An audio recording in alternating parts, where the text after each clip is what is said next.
Hello again, and welcome to the Prince Magnum channel, where hot rodding and romance do coexist. I'm your host, Prince Magnum, and this is an exciting episode of Do-It-Yourself Budget Hot Rodding. If you are fairly new to the channel, this is Project Spirit, a 1975 Ford Maverick four-door.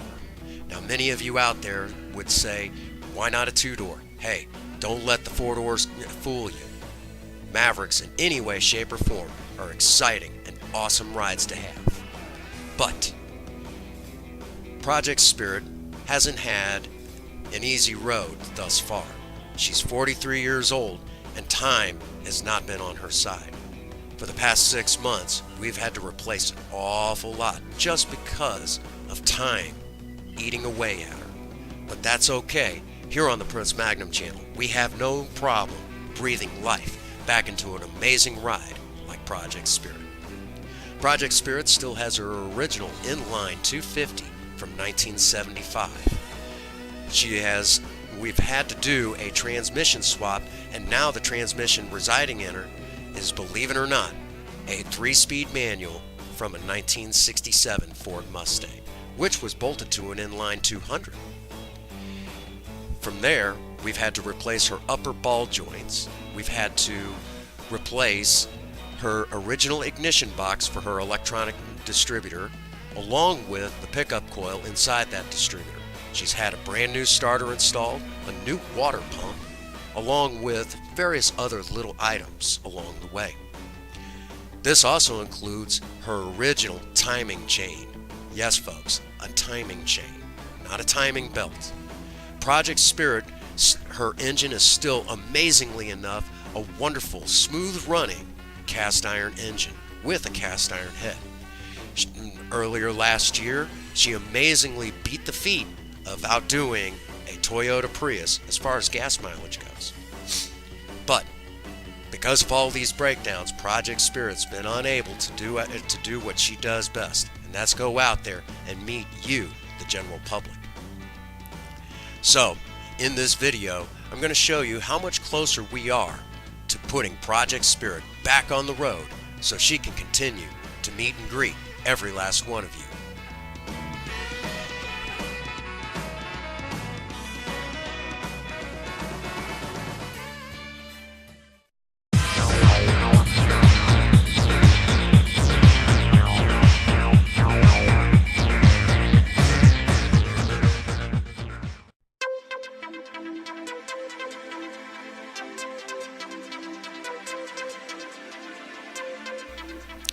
To everybody's surprise, accidents still happen with Project Spirit.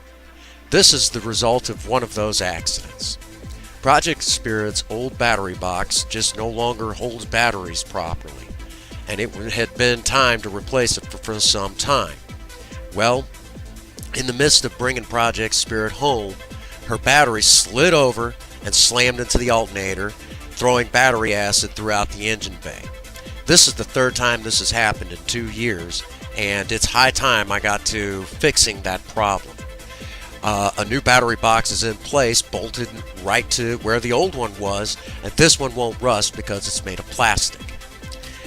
In the process of this, the battery acid started corroding away in various spots inside of her engine bay. Well, the corrosion also reached various spots outside of her engine bay. This bracket here bolts to the frame and then bolts to her passenger side front fender. Now, some of you might be saying, well, Prince Magnum, why didn't you just fabricate a new bracket? Or some of you might even be saying, why didn't you weld it? Well, unfortunately, I didn't have the sheet metal and all the proper tools to properly fabricate a brand new bracket.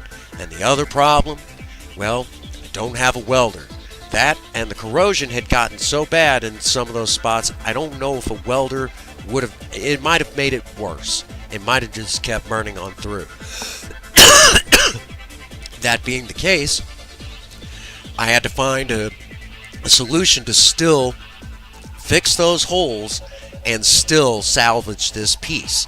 Well, I remember in the old days that we used to take radiators that would have holes in them and we would solder them.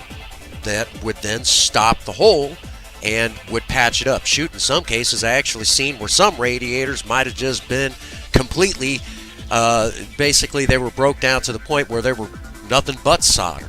So that being said, it made sense to me to go ahead and try to fill the holes with solder. That, and the nice thing about it is that with the with the acid core and them having a little bit of lead in them, in the old days before body putty, we used to actually use lead to fill body holes. Today we don't do that so much anymore, so it made sense. Now, after getting it all cleaned up and hitting it with a rust stop spray, I then was able to primer it, and then here in a short few moments you'll actually see it with the Ford blue that I like to put on Project Spirit's underpinnings and inside her engine bay. Not half bad, and it doesn't even look that bad once I bolted it back into place.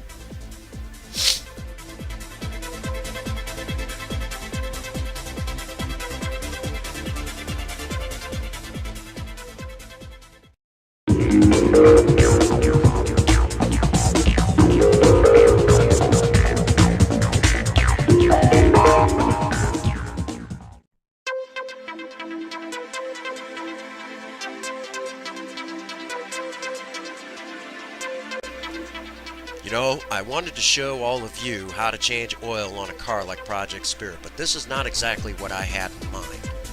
During Project Spirit's time seeing our friends over at Bonterre Auto Parts, their full-service shop, well, something awful did happen while there.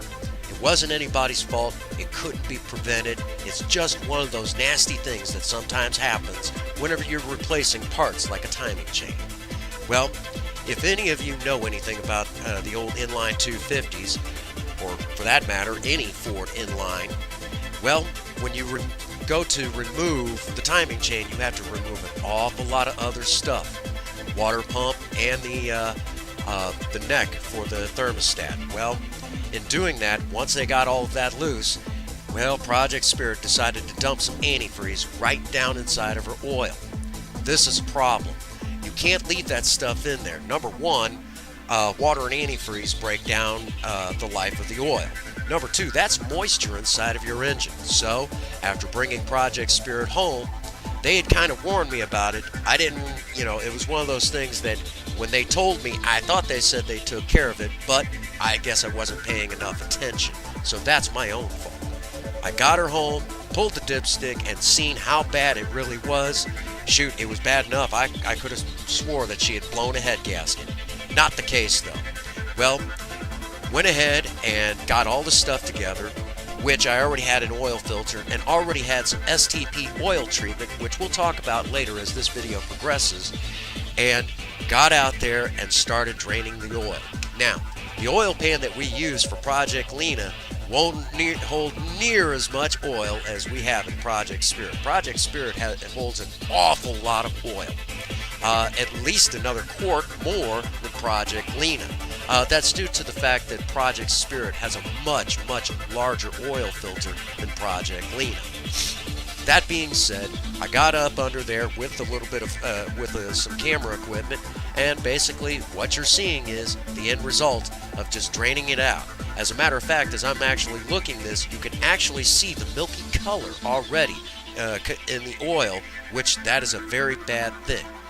Folks, if you ever blow a head gasket, you'll see as this video progresses what your oil will look like typically if you do blow a head gasket. So bear that in mind, so along with taking care of Project Spirit, you all get to learn a little something extra about what it looks like when something catastrophic happens to your own vehicle. While we're on the subject of catastrophic failures for vehicles, it should also be noted that it wasn't too long ago I released a video talking about improving your gas mileage, a part 2 to an old video that I had done some time back.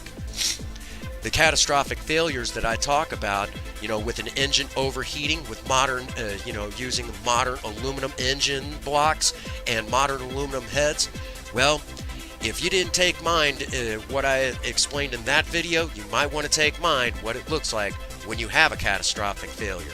That milky color will tell you everything you need to know when your engine has a blown head gasket. And believe it or not, the newer they get, the more expensive it gets. It's downright a shame.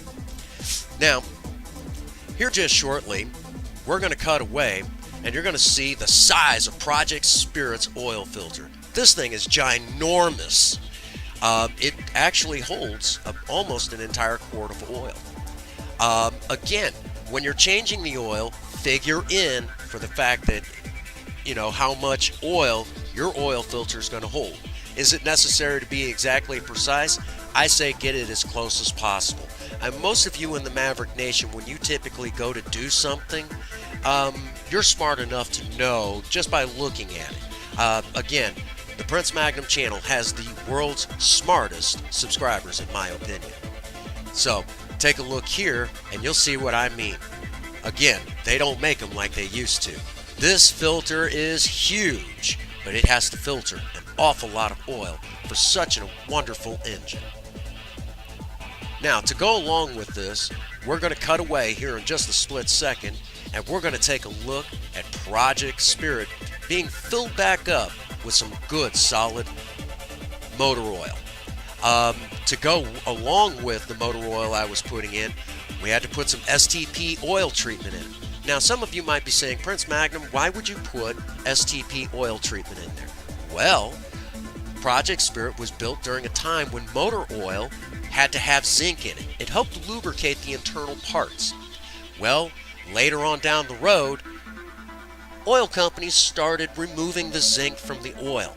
This became a problem for the older engines like what's in Project Spirit. By the time they started doing this, cars like Project Spirit started coming off the road, so they didn't figure they needed it anymore. Well, some of us out there still like those old engines, and these engines still require it. So when you pick up an oil treatment for one of your old engines like what's in Project Spirit, be sure to get an oil treatment that has zinc in it. I wouldn't necessarily recommend putting this type of oil treatment in a newer engine. I don't know exactly what it would do. If any of you out there do know, be sure to leave it in the comments section below.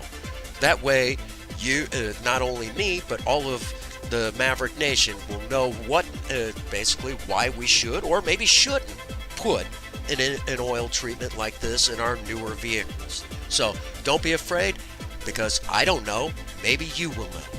Don't be afraid to leave it in the comments section below. To go along with the STP oil treatment, I picked up some oil from our friends over at Rural King. Now, it's their store brand, and after talking to a few people, they assured me that it was top quality oil. How top quality? Well, it's Castrol brand oil, just marketed by Rural King. Is there anything wrong with that? Not at all. Now, I know some of you are sitting there saying, Prince Magnum, isn't that a synthetic oil? Aren't you a little worried about Project Spirit and her, it finding a leak? And well, before we got Project Spirit, they had her engine apart, kind of checking her over, replacing seals and things like that. So they didn't find any serious problems, so they put her back together. The only things that I've had to replace over time was an oil sending sensor, which was leaking profusely. If you'd like to check out that video, take a look back in time about fixing an oil leak on Project Spirit. On top of that, I myself replaced the valve cover gasket, and she's not showed any signs of her leaking anytime soon. So I have nothing to worry about with using a synthetic oil, trying to find a spot to start leaking and making it 100 times worse. However, if you have an engine that's got, I would say, about 200,000 miles, and you're a little concerned about that, you might want to go ahead and look at the conventional oil, or talk to your local mechanics about this.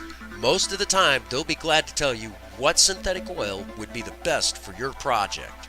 So don't be afraid to talk to those guys behind the counter. That's what they're there for. They're there to help. Now, to go along with all of this, it should be no surprise that I still use 30 weight oil. Now, some of you might also be asking, Prince Magnum, why such a heavy oil? SAE 30 is pretty doggone heavy. That's right, but that's what these cars were designed to use. 30 weight oil in the winter months doesn't seem to impede Project Spirit. However, in the summer months, I try to get heavier oil. For some unknown reason, these cars just have to have it, and as the oil basically warms up, comes to operating temperature, it thins out, doesn't give any problems. With the thicker, heavier weight, this is also perfect in the summer months. I have found that Project Spirit, her engine runs smoother and cooler, more fuel efficient with heavier oils in the summer months. Now, in the winter months, when oil has a tendency to gum up, that's when the 30 weight really shines. Would a multi-grade like we're very familiar with modern day engines do just fine in there? Yeah, and I have tried, but unfortunately every time I try, Project Spirit just doesn't seem to like the multi-grade. She absolutely despises it. She even has a little bit of lifter clatter when she gets up to operating temperature. It's nothing severe, but she just doesn't like it. I think it has something to do with that it never fully meets the potential that the heavier oil does, like what she was built to run. Now, with modern day engines, especially when you get up around the 2000s for your vehicles, you might not want to monkey with that too much.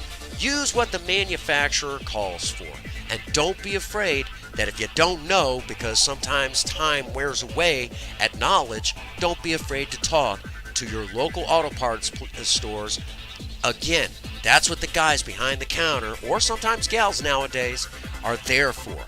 They will be more than glad to tell you what is the best engine oil to put in your project, or your everyday driver, or in my case, both. So, again, don't be afraid to talk to those people. They're not going to think less of you, and they're not going to think you're dumb. The only dumb question when working on your own car is the one you didn't ask. So, again, don't be afraid to talk to those people behind the counter. Now, as the video has progressed, we're getting much, much closer to the point where you all will get to see what I mean by why I had to change the oil and what oil looks like once it gets antifreeze and water in it. It's not a pretty sight, folks, so if you ever blow a head gasket, you'll know exactly what I'm talking about. Take a look at this clip here. That's that milky color.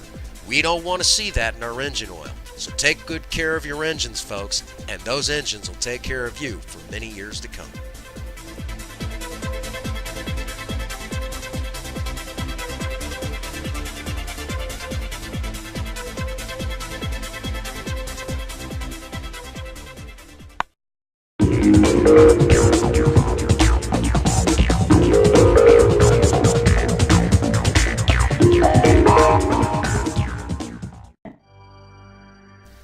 Just before Project Spirit went to see our friends at Bonterre Auto Parts, Princess Faye rebuilt her carburetor.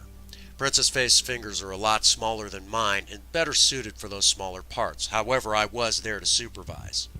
Well, in the process of this, one of the seals on the lower part of the carburetor, right around where that linkage is, likes to leak gas. Well, that seal didn't quite hold up to the rebuild.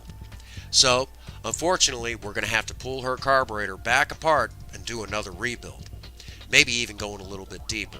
The unfortunate part of this is that there's an excellent chance that Project Spirit, just due to time, her carburetor may not take another rebuild.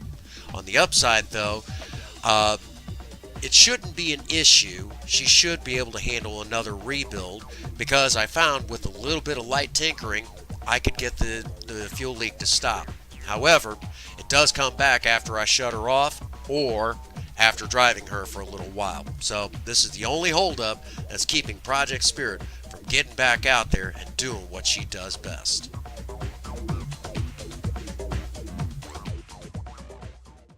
Tactical nuke incoming!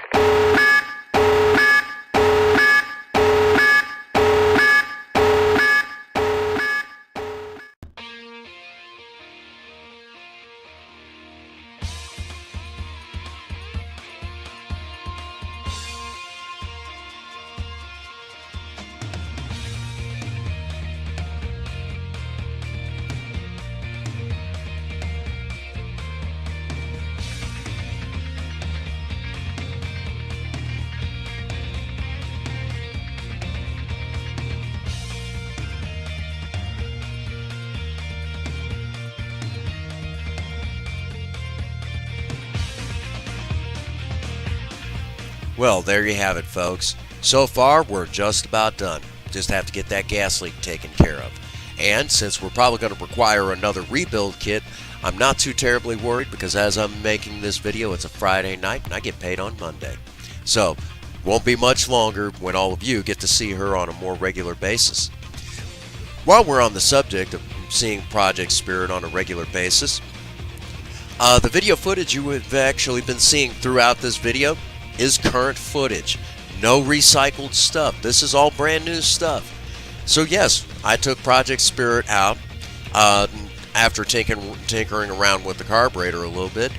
She did start leaking partway through the trip, but I figured, well, she's already out. Might as well go ahead and take her around a little bit so all of you can see her again. Let me tell you, the reception from every last one of you was very warm. It was exciting to see the smiles come back and to see a few people who had never seen Project Spirit before see their reactions to the old girl. As a matter of fact, in this clip that I'm actually filming right now, I take her up to Casey's and put a couple of dollars of gas in her. There was a particular gentleman who's seen her and said she still looks good even after all these years and had never seen Project Spirit before. So I guess it just goes to show, it doesn't matter how many doors they have, it doesn't matter how much time has passed. Mavericks are still in vogue even after all these years. So, there you go. Project Spirit, just about done. From this point, once we get the carburetor lined out, we're going to look at finishing up the front disc brake conversion. And while we're at it, we're going to go ahead and see about getting some of that body work done. Poor old girl, she's going to rust away to nothing if we don't take good care of her. And doggone it, there's very few of the four-door Mavericks left. So, we better take care of what we got. To go along with all of this, brings us to the usual spot. A spot that all of you within the Maverick Nation are very familiar with. If you like this video, be sure to hit that like icon. If you're not subscribed to the Prince Magnum channel, you might want to go ahead and do so at this time. There's a little something on here for everybody. And while you're at it, if you're real savvy, you're going to go ahead and hit that bell icon and you'll be notified every time we upload a new video. If you got any positive feedback, don't be afraid to leave it in the box below. Any hate will either be deleted or most likely made fun of. And as always, for every last one of you out there, if no one out there has told you that they love you, Prince Magnum does. God bless you and have a happy 24. Thank you.